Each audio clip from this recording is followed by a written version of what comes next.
Hi friends, welcome to women's nest. இன்றைக்கி நம்ம பார்க்க போகிறது பேன்கேக். கோதுமை மாவில் பேன்கேக் எப்படி செய்கிறதுன்னு பார்க்கலாம். அதுக்கு முன்னாடி நம்ம உமன்ஸ் நெஸ்ட் சேனலை ஃபர்ஸ்ட் டைம் பார்க்குறவங்களா இருந்தீங்கன்னா கீழே இருக்கிற ரெட் கலர் சப்ஸ்கிரைப் பட்டனை ப்ரெஸ் பண்ணிவிடுங்க. பக்கத்தில் இருக்கிற பெல் ஐக்கானையும் கிளிக் பண்ணிவிடுங்க. இதுக்கு 2 முட்டையை ஒரு பவுலில் உடச்சி ஊற்றிருக்கிறேன். இது ஒரு வயர் விஸ்கால் நல்லா பீட் பண்ணி எடுத்துக்கலாம். இப்போது நம்ம இந்த மாதிரி ஒரு வயர் விஸ்கை வச்சு நல்லா பீட் பண்ணிக்கோங்க. நுர வர வரைக்கும் நல்லா பீட் பண்ணணும். மினிமம் ஒரு 5 minutes ஆகுது இந்த மாதிரி நல்லா பீட் பண்ணி எடுத்துக்கலாம். அப்போ தான் வந்து நம்மளுக்கு பேன்கேக் வந்து கொஞ்சம் சாஃப்டாக வரும். இல்லைன்னா ஒரு மாதிரி ஹார்டாகிடும். அதனால் நீங்கள் எந்த அளவுக்கு பீட் பண்ணுறீங்களோ அந்த அளவுக்கு நல்லா பீட் பண்ணி எடுத்துக்கோங்க. 5 minutes போல் எக்கை நல்லா பீட் பண்ணியாச்சு. நல்லா இந்த அளவுக்கு நுர வர மாதிரி நல்லா பீட் பண்ணி எடுத்துக்கோங்க. இப்போது நான் 1/2 கப் பவுடர் சுகர் வந்து ஆட் பண்ணுறேன். கொஞ்சம் கொஞ்சமாக சேர்த்து லம்ஸ் இல்லாமல் நல்லா மிக்ஸ் பண்ணிக்கோங்க. உங்களுக்கு அளவு எப்படி சொல்கிறதுனா, இப்போ வந்து 2 எக்கை வந்து ஒரு பவுல் வந்து உடச்சி ஊற்றுனீங்கன்னா அதே அளவுக்கு வந்து பவுடர் சுகர் வந்து நீங்கள் சேர்த்துக்கோங்க. சுகர் ஜாஸ்தி சாப்பிட்றவங்களா இருந்தீங்கன்னா அதை விட ஜாஸ்தி கூட சேர்த்துக்கோங்க. ஆனால் கம்மி பண்ணால் நல்லா இருக்காது. நல்லா லம்ஸ் இல்லாமல் நல்லா பீட் பண்ணி எடுத்துக்கலாம். இப்போது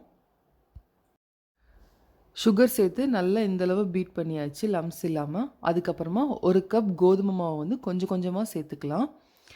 ஃபர்ஸ்ட் ஒரு 1/4 கப் மட்டும் சேர்த்து நல்லா பீட் பண்ணிக்கோங்க. லம்ஸ் எதுவுமே இருக்கக்கூடாது. அந்தளவுக்கு நல்லா பீட் பண்ணிக்கலாம். உங்களுக்கு கெட்டியாக இருக்கிற மாதிரி தெரிஞ்சதுன்னா ஒரு 1/2 கப் போல் பால் சேர்த்து நல்லா மிக்ஸ் பண்ணிக்கலாம். உங்களுக்கு பால் வந்து தேவைப்படும் போது, அதாவது ரொம்ப கெட்டியாக இருந்ததுன்னா நீங்கள் வந்து கொஞ்சம் கொஞ்சமாக பால் சேர்த்து அப்பப்போ மிக்ஸ் பண்ணிக்கலாம். இப்போ வந்து மீதி இருக்கிற கோதுமை மாவை கொஞ்சமாக சேர்த்து நல்லா மிக்ஸ் பண்ணிக்கலாம். நல்லா லம்ஸ் இல்லாமல் நல்லா மிக்ஸ் பண்ணிக்கோங்க.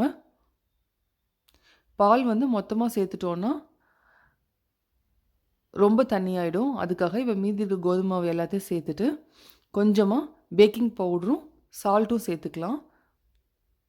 சேர்த்து நல்லா மிக்ஸ் பண்ணிக்கோங்க லம்ஸ் இல்லாமல். கோதுமை மாவு எல்லாத்தையும் சேர்த்து நல்லா மிக்ஸ் பண்ணதுக்கப்புறமா ரொம்ப திக்காக இருக்குது உங்களுக்கு மாவு. அதனால் இன்னும் கொஞ்சமாக பால் சேர்த்து நல்லா மிக்ஸ் பண்ணிக்கலாம். இப்போது பேன்கேக் மிக்சர் வந்து ரொம்ப தண்ணியாகவும் இருக்கக்கூடாது, ரொம்ப திக்காகவும் இருக்கக்கூடாது. இப்படி எடுத்து விட்டால் கீழே வந்து நல்லா விழணும். அந்த மாதிரி இந்த அளவுக்கு நல்லா மிக்ஸ் பண்ணி எடுத்துக்கோங்க. இந்த மிக்சரை ஒரு 15 to 20 minutes வந்து தனியாக வந்து எடுத்து வச்சிடலாம்.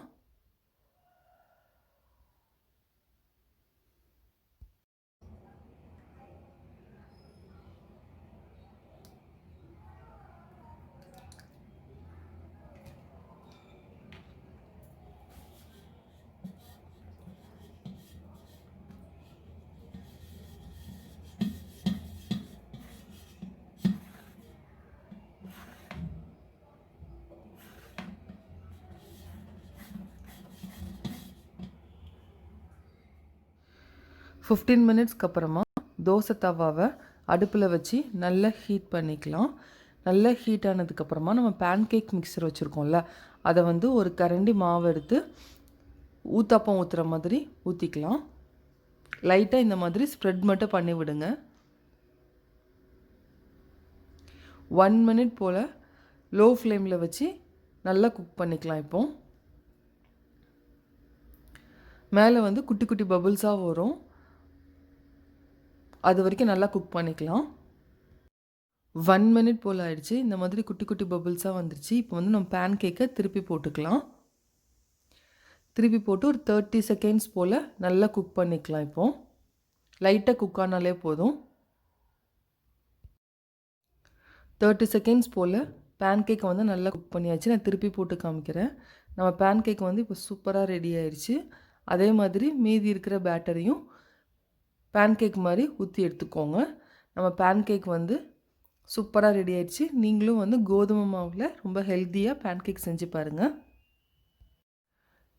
இந்த பேன்கேக்குக்கு ஹனியோடு சேர்த்து சாப்பிட்டிங்கன்னா ரொம்ப டேஸ்ட் வந்து நல்லாயிருக்கும்.